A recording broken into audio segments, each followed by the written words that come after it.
Good morning, good evening, जब भी आप ये वीडियो देख रहे हैं। आई होप आप सब बहुत अच्छे होंगे और अपनी पढ़ाई में भी लगे हुए होंगे।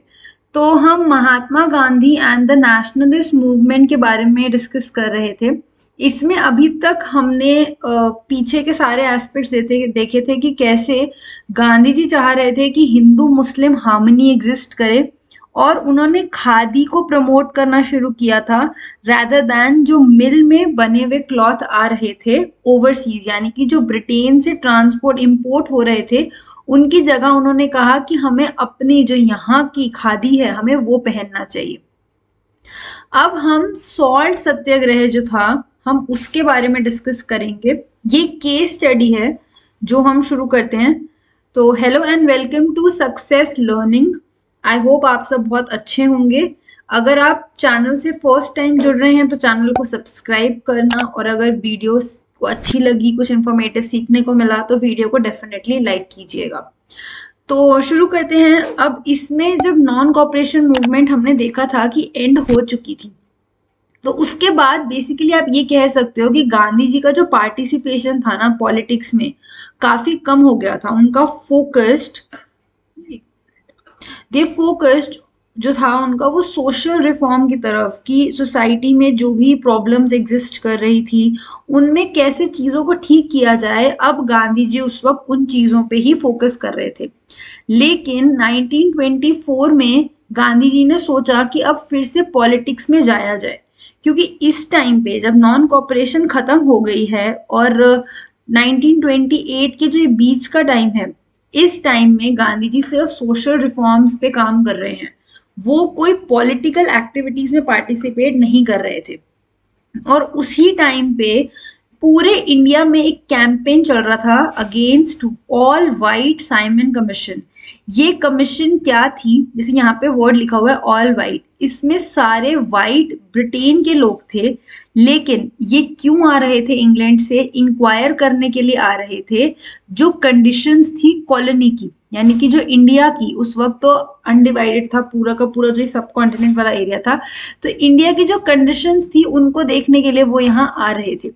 गांधी जी ने इसमें डायरेक्टली पार्टिसिपेट नहीं किया था, but he gave his blessings कि हाँ ठीक है मैं सपोर्ट करता हूँ। जैसे कुछ इंसिडेंसेस हुए जिनमें गांधी जी ने सपोर्ट नहीं किया, जिसमें वायलेंस था, लेकिन यहाँ पे इस मूवमेंट में जो भी हो रहा था उसे गांधी जी सपोर्ट कर रहे थे।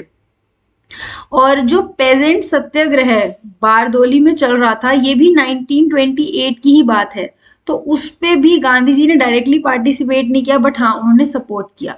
अब 1928 जब एंड होने लगा, यानी कि जब दिसंबर आया, तो हर साल एनुअल सेशन होता था। तो 1929 में भी जब गांधी जी ने एनुअल सेशन हुआ, कब कहाँ पे हुआ, ये एक ना एमसीक्यू क्वेश्चन के पॉइंट से काफी इंपॉर्टेंट है कि एनुअल सेशन हुआ कहाँ था 1929 में। तो ये आपको पता होना चाहिए कि ये लाहौर में हुआ था। ये मीटिंग दो चीजों के कारण सिग्निफिकेंट है। ये इसीलिए ये इंपॉर्टेंट है क्योंकि आपसे ये क्वेश्चन पूछा जा सकता है कि ये मीटिंग दो किन चीजों के लिए सिग्निफिकेंट है। तो पहली चीज जिसके लिए ये मीटिंग सिग्निफिकेंट थी वो था इलेक्शन हुआ, जिसमें जवाहरलाल नेहरू को प्रेसिडेंट बनाया गया। ठीक है, अभी तक वो प्रेसिडेंट नहीं थे, अब उनको प्रेसिडेंट बनाया गया। And signifying the passing of ballot से उनको leadership to younger generation pass की गई। एंड क्योंकि वो उस टाइम पे यूथ थे तो उनको लीडरशिप दी गई और वो प्रेसिडेंट बनाया गया। पहली चीज जिसके कारण ये लाहौर सेशन इंपॉर्टेंट है। और दूसरी चीज थी पूर्ण स्वराज, यानी कि कंप्लीट इंडिपेंडेंस की अब कमिटमेंट और प्रोक्लेमेशन हो गया था कि हमें पूर्ण स्वराज चाहिए, कंप्लीट इंडिपेंडेंस चाहिए। अब 26 जनवरी 1930 में इंडिपेंडेंस डे को ऑब्जर्व किया गया। एंड इसी कारण से हम लोग हमेशा 26 जनवरी को इंडिपेंडेंस डे सेलिब्रेट करते हैं। और नेशनल फ्लैग को होस्ट किया गया अलग अलग जगहों पे, पेट्रियोटिक सॉन्ग्स गाए गए, मतलब लोगों के अंदर एक प्रॉपर देशभक्ति वाली फीलिंग आ गई थी कि 26 जनवरी इज द डेट जब हमें पूर्ण स्वराज, कंप्लीट इंडिपेंडेंस की बात हो रही है, फ्लैग होस्ट किया जा रहा है, देशभक्ति से रिलेटेड जो पेट्रियोटिक गाने हैं वो बजाए जा रहे हैं। और गांधी जी ने भी कुछ इंस्ट्रक्शंस इशू की कि इस दिन को, यानी कि जो 26 जनवरी 1930, इसको आखिर हमें मनाना किस तरीके से चाहिए, तो उन्होंने उस बारे में भी बनाया। और उन्होंने कहा कि ये जो इफ द डिक्लेरेशन, किस चीज की डिक्लेरेशन, इंडिपेंडेंस की डिक्लेरेशन, पूरी विलेज, पूरी सिटी, और मतलब लोग मीट करें identical minute in the all places, वहां पे उस तरीके का डिक्लेरेशन होना चाहिए। इस तरीके की उन्होंने बातें सजेस्ट की।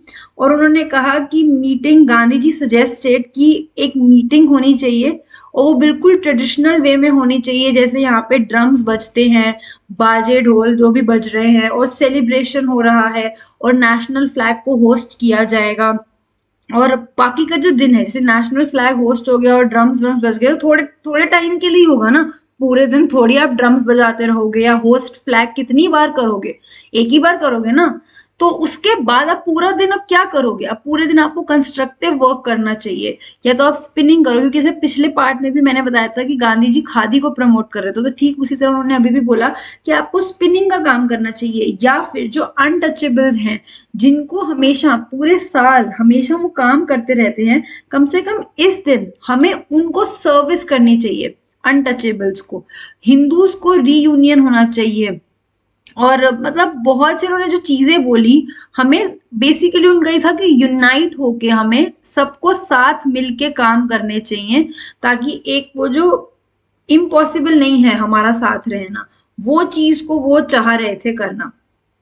और इंडिया के जो लोग हैं वो फ्रीडम को एंजॉय करेंगे, fruit of the toil, and people के जो राइट हैं जिनसे उनको अभी तक वंचित रखा गया है, वो उनको आगे जाके मिलेंगे।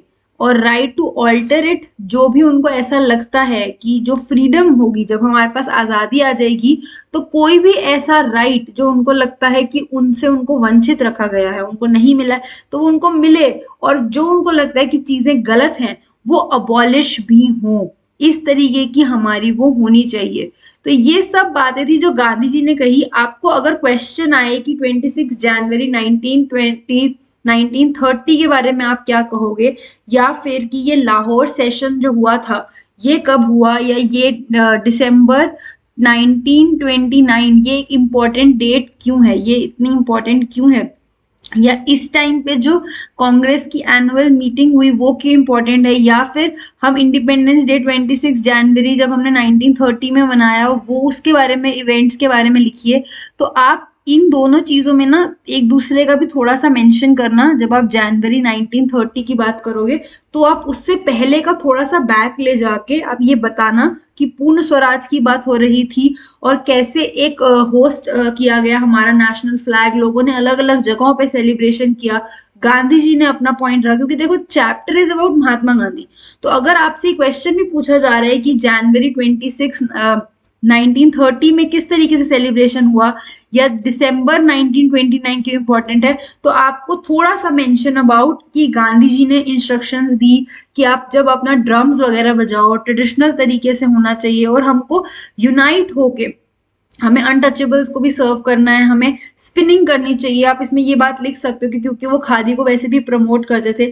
तो ये सारे के सारे पॉइंट्स आप इसमें मेंशन कर सकते हो, जिससे आपका एक बहुत अच्छा आंसर प्रिपेयर हो जाएगा।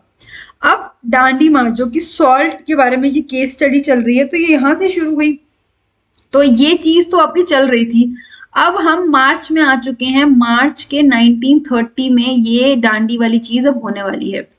आज पता नहीं मेरे पेन टैब को कुछ है कि ये थोड़ा सा बीच बीच में हैंग सा हो रहा है।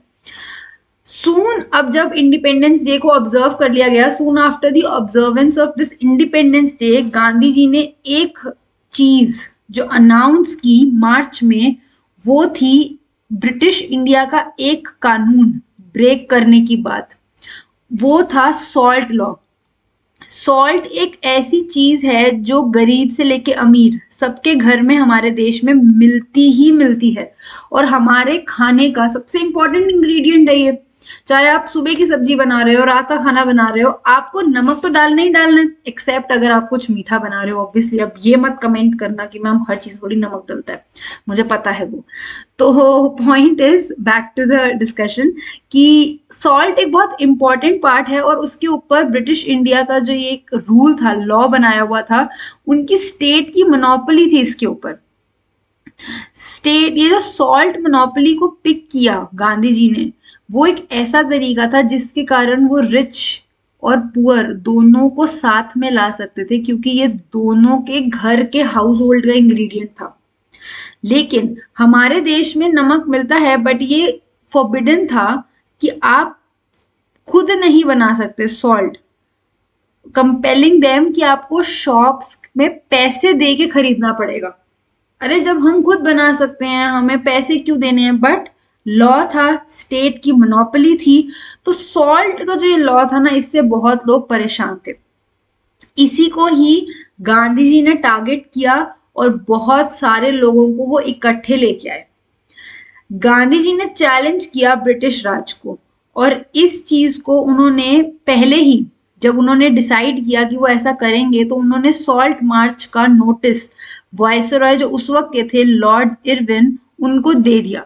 अब उस वक्त क्योंकि गांधी जी पॉलिटिक्स से थोड़े दूर थे नॉन कॉपरेशन के बाद, तो लॉर्ड इरविन को लगा कि क्या ही कर लेंगे, मतलब ठीक है कह रहे हैं पर क्या ही कर लेंगे। तो उन्होंने इसका जो सिग्निफिकेंस था कि ये कितनी बड़ी चीज बन सकती है, वो ना समझ नहीं पाए। और जब 12 मार्च को 1930 में एक्चुअल में ये हुआ, वो कहाँ से शुरू हुई ये मूवमेंट, ये भी एक बहुत इंपॉर्टेंट एमसीक्यू है। तो 12 मार्च डेट याद रखिएगा, अगर 12th भी भूल जाओ तो एटलीस्ट मार्च 1930 तो डेफिनेटली याद रखना। गांधी जी ने आश्रम, जो कि उनका कहाँ था, साबरमती। साबरमती कहाँ पे है ये आप मुझे कमेंट में बताएंगे। मेरे हिसाब से तो ये सभी को पता होना चाहिए, एक 6th क्लास के बच्चे को भी, बट स्टिल देखते हैं आपकी जीके कितनी स्ट्रांग है। तो उन्होंने आश्रम एट साबरमती से अपनी वॉक शुरू की। उस टाइम पे कार और प्लेन नहीं होते थे, तो वो चल ही रहे थे। Okay, bad joke. अब उन्होंने जब अपनी डेस्टिनेशन पे पहुंचे, तो उस डेस्टिनेशन में पहुंचने में उनको 3 वीक्स लगे। एंड जैसे ही उन्होंने एक मुट्ठी भर के वहां से, यहाँ देखो अब उन्होंने वो पिक कर रहे हैं नेचुरल सॉइल, सारे लोग यहाँ पे आप देख रहे हो नेचुरल सॉइल को पिक कर रहे हैं, और इस तरीके से पिक करके उन्होंने ये जो लॉ है इसको ब्रेक किया। तो जैसे ही आपने लॉ ब्रेक किया, अब आप क्रिमिनल बन गए, तो वो क्रिमिनल बन गए in the eyes of law. और मीनवाइल सॉल्ट मार्च सिर्फ यहाँ पे नहीं चल रही थी जहाँ पे गांधी जी थे, बट ऑल ओवर इंडिया जहां भी गांधी जी के फॉलोअर्स थे, हर कोई अपनी इंडिविजुअल लेवल पे, जहां पे भी ओशन था, वो लोग वहां जा रहे थे और इस लॉ को ब्रेक कर रहे थे। ऑफिशियली सैंक्शन किया गया नेशनलिस्ट कैंपेन था, जैसे कि नॉन कॉपरेशन मूवमेंट में भी ऑफिशियली सैंक्शन था। उन्होंने ऐसा नहीं किया कि उनको बताया नहीं था, ब्रिटिश इंडिया को ऑफिशियल उन्होंने लेटर लिखा था। ये आपके जो ऊपर यहाँ पे ये बॉक्सेस में है ना, ये उनकी कॉपीज भी हैं, तो ये सब कुछ ऑफिशियली उन्होंने बता रखा था। लार्ज पार्ट ऑफ इंडिया में जब ये चीज हुई, तो पेजेंट जो किसान हैं, उन्होंने कॉलोनियल फॉरेस्ट लॉ, जो कि उनको पसंद नहीं था। अब देखो इस चीज को हर इंसान ने किस तरीके से लिया, वो दिखाया जा रहा है। यहाँ पे गांधी जी ने सॉल्ट लॉ को ब्रेक किया, लेकिन अब हर इंसान को सिर्फ सॉल्ट लॉ नहीं पसंद, काफी लोग हैं जिनको कोई और चीज नहीं पसंद, जैसे कि जो जंगल में रहते हैं उनको फॉरेस्ट लॉ नहीं पसंद। वो चाहते हैं कि हम जंगल में जा सके, जंगल हमारी जगह है, हमें क्यों रोक रहे हो। पर उनको रोका जा रहा था क्योंकि कानून था। पर अब उनके महात्मा यानी कि गांधी जी ने बोल दिया है कि आप लॉ ब्रेक करो, तो उन्होंने कहा चलो अब तो हमें परमिशन मिल गई है, अब तो हम फॉरेस्ट लॉ ही ब्रेक कर देते हैं। तो उन्होंने कॉलोनियल जो फॉरेस्ट लॉ था, उन्होंने उसको ब्रीच किया, क्योंकि वो उससे बहुत ऑब्वियसली वो हेट ही करेंगे, उनको पसंद तो आएगा नहीं। एंड कैटल्स को बाहर रखना पड़ता था और वो फ्रीली घूम सके। तो जो टाउन्स और फैक्ट्री के वर्कर्स थे, पहला तो ये वहां के लोगों की बात हुई, दूसरा जो वर्कर्स फैक्ट्री और टाउन में काम कर रहे थे, और लॉयर्स वगैरह, उन्होंने भी ब्रिटिश कोर्ट्स को बॉयकॉट करना शुरू कर दिया। ये नॉन कॉपरेशन के टाइम की ही बात हो रही है। स्टूडेंट्स ने गवर्नमेंट जो एडेड या फिर गवर्नमेंट जो एजुकेशनल इंस्टीट्यूट चला रही थी ब्रिटिश के थे, वहां पे जाना बंद कर दिया था। 1920 से 22 में गांधी जी ने इंडियंस को हर क्लास के एनकरेज किया कि वो कॉलोनियल रूल को बिल्कुल भी सपोर्ट ना करें, मतलब जितनी भी वो सर्विसेज प्रोवाइड कर रहे हैं उन्हें ना लें। इस टाइम पे 60,000 के करीब इंडियंस अरेस्ट किए गए थे। ये ना थोड़ा फ्लैशबैक में मुझे लगा कि सॉल्ट लॉ से कंटिन्यू हो रहा है, but later on I realise कि ये 1920 से 22 के बीच की बात चल रही है। और उस टाइम में 60,000 के करीब इंडियंस को अरेस्ट किया गया था। एंड ऑब्वियसली उसमें क्योंकि उन्होंने ही शुरू किया तो Gandhi ji was also part of the one who got arrested. अब गांधी जी की जो मार्च थी, अब वापस आ गए हम सी शोर पे, उसकी सीक्रेट रिपोर्ट फाइल की गई थी पुलिस ऑफिशियल्स ने, मॉनिटर दिस मूवमेंट, क्योंकि ऑब्वियसली मूवमेंट में आपको मॉनिटर करना पड़ता है पुलिस वगैरह को भी। उन्होंने जो भी गांधी जी जिस रास्ते से, सपोज यहाँ पे साबरमती आश्रम है और यहाँ पे वो जा रहे हैं, यहाँ पे सी है, ओशन है, वहां पे यहाँ सपोज ये जा रहे हैं, तो अब जाते हुए बीच बीच में लोग इनको मिलेंगे तो ये रुकते थे। 3 वीक्स तक लगातार तो नहीं चल रहे होंगे, बीच बीच में कहीं कहीं तो रुके होंगे। तो वहां पे वो लोगों को स्पीच देते थे, लोगों को अपना मैसेज स्प्रेड करते थे, और वो लोकल ऑफिशियल्स ने उन मैसेजेस को रिकॉर्ड किया है, उन स्पीचेस को, और उन्होंने बताया कि कैसे गवर्नमेंट एम्प्लॉयड, और उन्होंने उनको बोला कि आप ये सब को छोड़ो और फ्रीडम स्ट्रगल को ज्वाइन करो। गवर्नमेंट की जो आप जॉब्स कर रहे हो उनको छोड़ दो। अगर हम ब्रिटिश को सपोर्ट नहीं करेंगे तो ब्रिटिशर्स इंडिया में काम नहीं कर पाएंगे। उन्होंने कहा छोड़ दो और फ्रीडम स्ट्रगल को ज्वाइन करो। अब इसी दौरान जब वो इस रास्ते पे जा रहे थे तो एक उनको विलेज आई थी वासनम। गांधी जी ने अपर कास्ट जो लोग थे उनको बोला कि अगर आप if you are out for swaraj, अगर आपको कंप्लीट इंडिपेंडेंस चाहिए तो आपको जो अनटचेबल्स हैं उनको सर्व करना पड़ेगा। आपको स्वराज सिर्फ इस बात से नहीं मिलेगी कि आप सॉल्ट टैक्स के अगेंस्ट खड़े हो जाओ या और कोई भी जो टैक्स लगा है आप उसका विरोध करो, लेकिन आपको अनटचेबल्स को सर्व करना पड़ेगा। स्वराज के लिए आपको अमेंड्स करने पड़ेंगे। अमेंड्स मतलब जैसे कहते हैं ना कि कॉन्स्टिट्यूशन में अमेंडमेंट हुआ, मतलब बदलाव करने पड़ते हैं चीजों में। तो जो गलत हुआ है उसको अब ठीक करना पड़ेगा। स्वराज के लिए हिंदू, मुस्लिम, पारसी, सिख सबको एक साथ आना पड़ेगा। ऊपर भी जब मैंने आपको बोला था ना, तब भी मैंने आपको ये कहा था कि गांधी जी कैसे चाहते थे 26 जनवरी को सेलिब्रेट करना यूनिटी के साथ, और वो अभी भी यही बात कह रहे हैं। जो पुलिस स्पाइज होते थे, यानी कि जो नॉर्मल लोगों में हैं बट वो एक्चुअल में पुलिस के स्पाइज हैं, उन्होंने गांधी जी की जो सारी मीटिंग्स हो रही थी उनको रिकॉर्ड किया, उन्होंने अटेंड किया, और उन्होंने बताया कि ये मीटिंग्स जो गांधी जी कर रहे हैं, ये जो वहां के विलेजर्स हैं हर कास्ट के, चाहे वो अपर कास्ट है, लोअर कास्ट है, और इवन वुमेन, हर कोई उनकी बात को सुनने के लिए आ रहा है। थाउजेंड्स ऑफ वॉलेंटियर्स वो नेशनलिस्ट कॉज के लिए गांधी जी के साथ जुड़ गए हैं। ऑफिशियल्स तक कितने हैं जिन्होंने अपनी पोस्ट से कॉलोनियल गवर्नमेंट में रिजाइन कर दिया है। मिस्टर गांधी, उन्होंने डिस्ट्रिक्ट सुपरिटेंडेंट ने लिखा पुलिस के कि मिस्टर गांधी अपीयर्ड काम, बिल्कुल शांत हैं, और उनके अंदर he is gathering more strength. जैसे जैसे वो अपने रास्ते में आगे बढ़ते जा रहे हैं ऐसा लग रहा है कि और लोग उनके साथ जुड़ते जा रहे हैं। प्रोग्रेस ऑफ सॉल्ट मार्च और ट्रेसेस से भी हमें पता चलता है, ये सोर्स की बात हो रही है, हमें कहाँ कहाँ से पता चलता है सॉल्ट मार्च के बारे में। तो इंटरनेशनल मैगजीन्स में भी इस बात को रिकॉर्ड किया गया है। इमेजिन ये कितना बड़ा इवेंट रहा होगा कि international magazines, American news magazine times ने भी उन्होंने गांधी जी को देखा और उनके बारे में भी लिखना शुरू किया। तो first report on March, Times was deeply sceptical. उनको डाउट था कि सॉल्ट मार्च क्या हकीकत में अपनी डेस्टिनेशन पे पहुंच भी पाएगी। और जैसे जैसे गांधी जी वॉक कर रहे थे उनको बिल्कुल भी बिलीव नहीं हो रहा था कि जैसे गांधी जी दिखते हैं उनकी फिजिकल कैपेबिलिटी है कि वो इतना चल पाएंगे।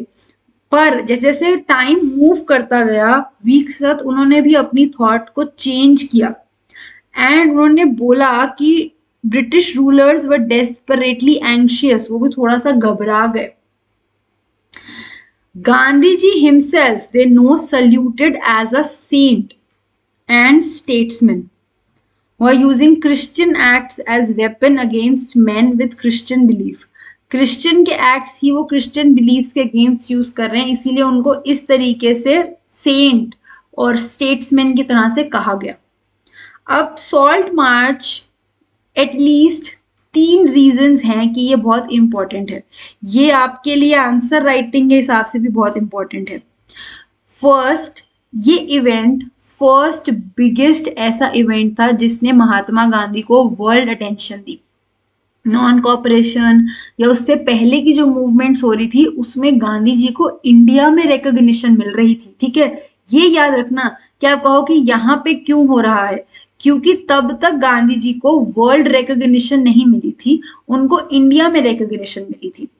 मार्च यूरोपियन और अमेरिकन प्रेस ने भी बढ़ चढ़ के कवर किया. ये तो हमने एग्जाम्पल ऊपर भी देखा था कि उन्होंने उस चीज को लिखा था. दूसरा रीजन ये है कि फर्स्ट नेशनलिस्ट ऐसी एक्टिविटी थी जिसमें वुमेन ने भी लार्जली पार्टिसिपेट किया था.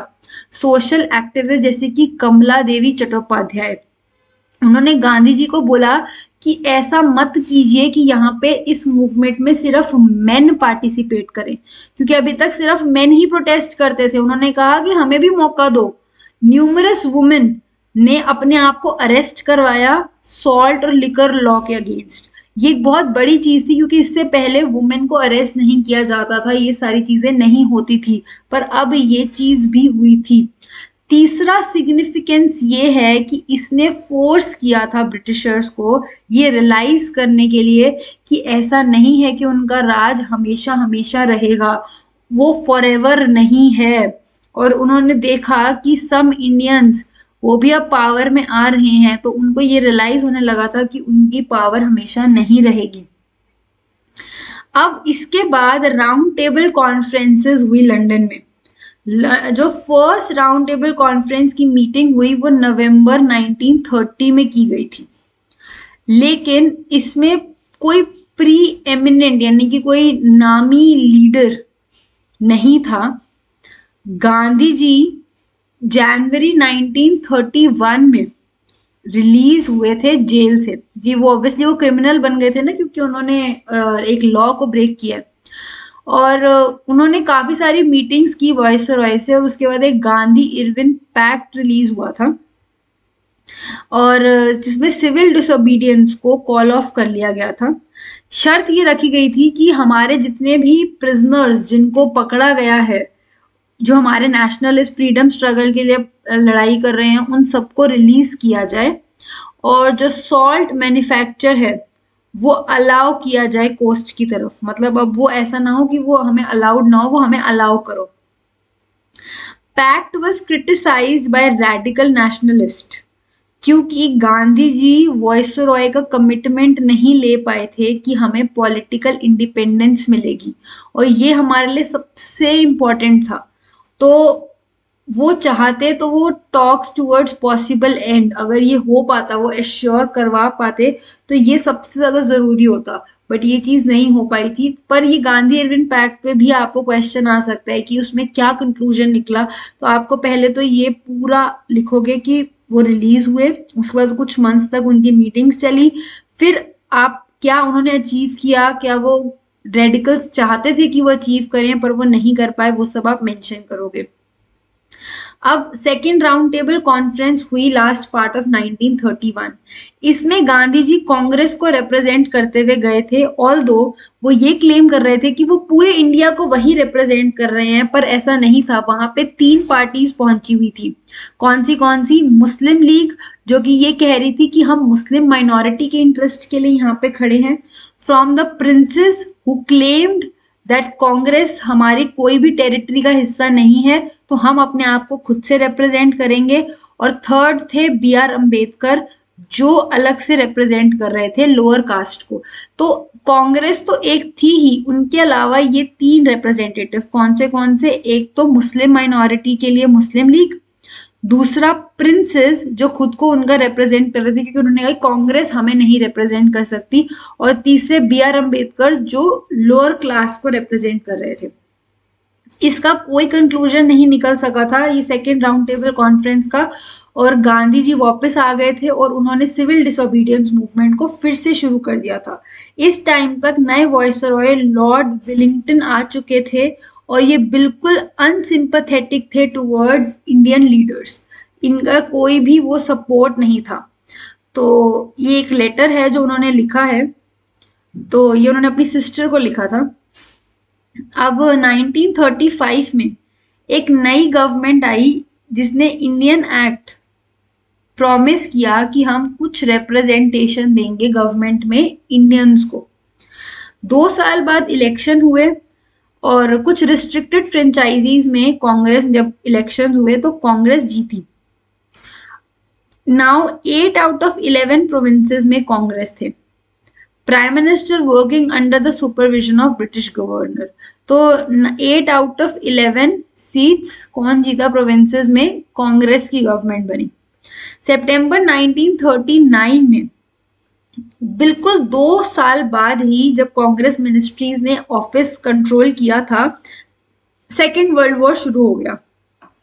महात्मा गांधी और जवाहरलाल नेहरू दोनों ही हिटलर को लेके बहुत क्रिटिकल थे और नाजीज को। अकॉर्डिंगली उन्होंने ये प्रॉमिस किया कि कांग्रेस ब्रिटिश को सपोर्ट कर देगी, लेकिन शर्त ये थी कि आप हमें पूर्ण स्वराज यानी कि कंप्लीट इंडिपेंडेंस दोगे जब ये पूरा का पूरा जो वॉर वाली सिचुएशन है वो एंड हो जाएगी। और पर ये ऑफर को रिफ्यूज कर दिया गया था बाय ब्रिटिश। तो अभी तक क्या चल रहा है, कांग्रेस ने मिनिस्ट्रीज को होल्ड किया, अब कांग्रेस को कुछ पावर मिली है।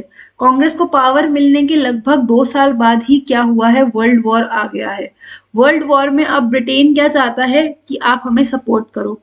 जवाहरलाल नेहरू और गांधी जी क्या बोल रहे हैं कि हम आपको सपोर्ट कर देते हैं, लेकिन बदले में आप हमें कंप्लीट इंडिपेंडेंस का वादा कर दो। उन्होंने कहा ये तो हम कर नहीं सकते। इस प्रोटेस्ट में जो कांग्रेस की मिनिस्ट्रीज थी उन्होंने अपने आप को रिजाइन किया अक्टूबर 1939 में। ऑल्दो 40 और 1941 में कांग्रेस ने series of individual satyagraha organise करने शुरू किए ताकि गवर्नमेंट पे हम प्रेशर डाल सकें कि वॉर खत्म होने के बाद हम आपसे कंप्लीटली इंडिपेंडेंट हो जाएंगे, हमें फ्रीडम मिल जाएगी।